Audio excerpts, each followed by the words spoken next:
I'm healed. Thank you, God.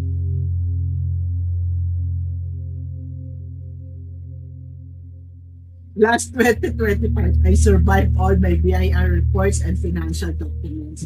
Thank you, Lord, for my family and friends, especially Anna for achieving so much in school. And also SB19, I watched their concert. Since 2025, my biggest achievement was that I won a gold medal in journalism. Wow. In 2025, I got confident with my talent and I show it to all my relatives. Wow.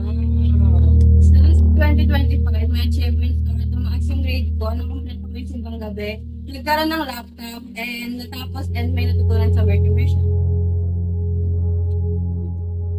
Last 2025, I bought a new laptop kasi binigay ko na nga yung laptop ko sa kanina. And I let go of the people who don't appreciate me.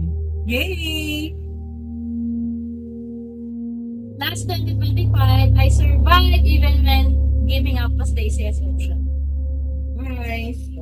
Last 2025, I survived my small size, hoping for more customer this 2026. Yes, amen. Last 2025, I've been growing closer to God.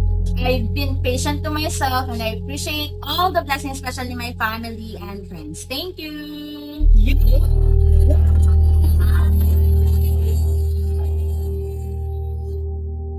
Happy New Year!